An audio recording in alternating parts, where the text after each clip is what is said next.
Jules here, NZIPP member and board member.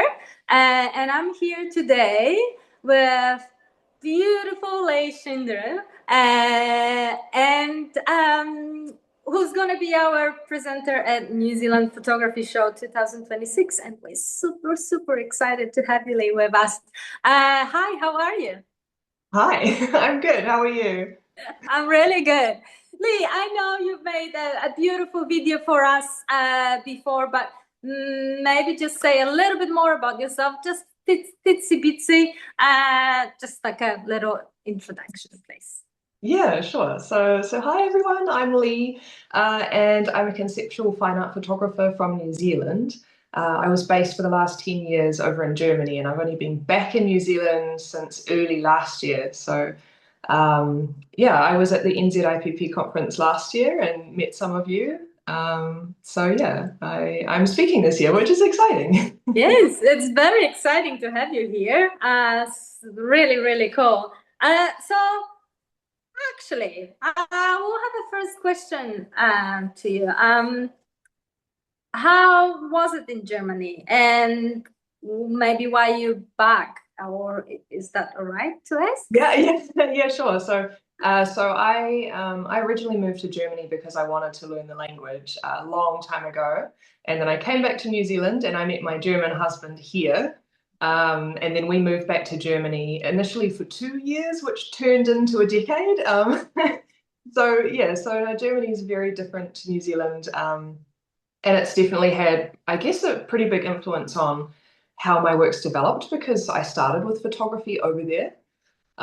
So all of my photography journey and fine art, other than really early at high school, started in Germany. And so almost all of my models are German models or from Europe. That has an impact for sure. A lot of the stuff I learned initially was in German too. So if I don't know some tech words, it's because I learned it in German and I don't know the English yet. That's okay. I totally got that because I learned photography in New Zealand, and Ah, I yeah. cannot speak photography with my Polish friends because Yeah, exactly. yes, it's like I can understand, but then I'm losing words and stuff. So, but don't worry, we Yeah. forgive you. Good, good. We forgive you. Oh, okay. So, how did you find a group of people over there that kind of gets you into it, and or how was it? Or you were already shooting and then wanted to explore it more there? How did that happen? Yeah. Yeah, so my very first experience with photography was at high school. And I really, really loved it. It was like in the dark room, like full kind of analog photography. But I went on to do graphic design and ended up working in that industry and didn't circle back to photography until I was in Germany. And actually, it happened because shortly after we moved into our apartment in Dresden, we were robbed. So all of our tech, all of our gear, all of my like hard drives with all my graphic design files and everything all got stolen. And I'd been kind of thinking about jumping into photography properly at that point for a long time anyway, and it was just kind of the final push, like, okay, all my stuff's gone. I'm not really into design anymore anyway. Like, at least I don't want to work in graphic design anymore. Um, so we invested some of the insurance money into my first like digital full frame camera. Okay. So that's how it began. Yeah. Oh, wow. That's a really different, way of starting the journey. Yeah. And you're very, very, very, very creative. And would you be able to tell us where you're finding your inspiration from and what kind of inspire you? Is it like other photographers or is it nature or what inspire you Yeah. yourself to create? Yeah, for sure. I mean, nature definitely, almost all of my work has predominantly a lot of the elements are natural and human form, so and animals and stuff like that. So definitely. Um, but the kind of core thing that I draw inspiration from is, and this is something I'll talk about in my presentation, is kind of drawing from identity. So like this is something that I teach as well, and that I also do. I work in mental health. And so I kind of created a framework that takes various facets of identity and uses those to inspire your artwork creation. So I use that framework a lot myself to get new ideas and to find inspiration. And basically, what it does is it looks at lots of different areas of who you are and kind of what you're passionate about, what you really care about, like what means a lot to you in life. And it uses those things to come up with what you want the messaging of your artwork to be. And then all of the technical and aesthetic aspects flow out of that rather than the other way around. So looking at other artists, I mean, definitely, I mean, there's so many incredible inspirations out there, and definitely my early inspirations were other photographers and other artists. But in terms of as I've gone on, I've kind of found a different way to find my own like inspiration that draws from a more personal kind of thing. Yeah, if that makes sense. Yeah. Yeah. I you often got moths at your work. Is it anything Yeah. particular about that? Yeah, so I'm a little bit obsessed with moths. I think, yeah, they actually they appeared in so many of my images early on that I decided that I was going to make it a thing. And basically, all of my works have a moth hidden somewhere in them, even if it's not a central element. So my last series that I finished most recently is called Time Has Wings, and every single image has a moth hidden somewhere in it. Sometimes it's obvious, like two of these are from that series actually. So this one's clearly a moth. And Mhm. this one, you kind of have to look in amongst all of the clay pieces to find it, but it's there. So moths for me, they're kind of like the underdogs because, everyone loves the pretty butterflies, but moths, they have that similar kind of messaging to them symbolically in terms of that they represent transformation and change and like, growth and development. And what they have additionally, though, which is why I also like them more, is that they kind of represent always orienting yourself by the source of light in the darkness. So because they orient themselves by the moon, right? So I just love that in terms of the symbolism, no matter how dark it is, you're kind of looking for that source of light and going toward that to transform. So yeah, I just like to have that as a kind of overarching theme, I guess, in a lot of works. I absolutely love it. So it's like your artist statement as well. Like, Yeah, yeah, yeah. so it's fantastic. I absolutely love it. Um, so if we're talking about that, maybe you're very creative. So I'm not going to be asking you for a gear, but is it any particular things that you like to have in your, or you have in your studio that are your absolutely necessary stuff that you need to have and around you when you shoot? So yeah, so the gear and like props and stuff like that. So Yes, definitely like moths. yes, So definitely the mods. yeah, Yeah. definitely the moths. So I work with real moths. Or I make them in the case of this one here. So this artwork here is actually made out of lots of nature elements.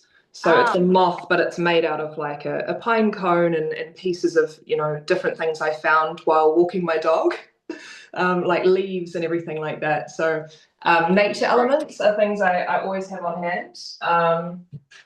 And yes, what else? Eyelash glue, because that glues the moths on to people. I sound so weird. I love that. So yeah, so I mean, those are the kind of main natural props, I guess, or things that I use for that. And then gear-wise, I shoot with the Canon R5, so that's my camera because I like to print large scale, and it has really high resolution. And then I have like a simple lighting kit really, but I have really one main modifier that I really love to use, which is the Broncolor 150 Octabox.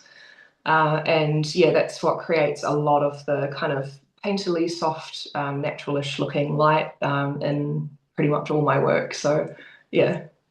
yeah, fantastic. Yeah, I'm not a gear person neither.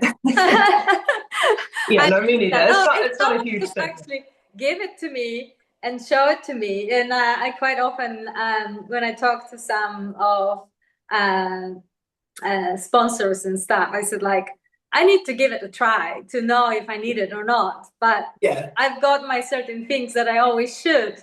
Yeah. So you need to actually be able to have it in your studio and play with it to be able to feel that this is something that you need, isn't it? I think it's Yeah, for sure. females. Yeah.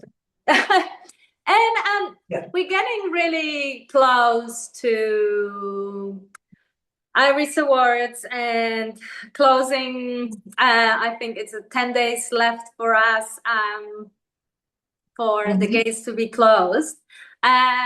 You, Yay. photographer, have you entered any photographic competition? I know you did, and you did pretty well. And can you tell us a little bit about that? And is it any other competition that you enter? And are you finding it important at your photographic journey?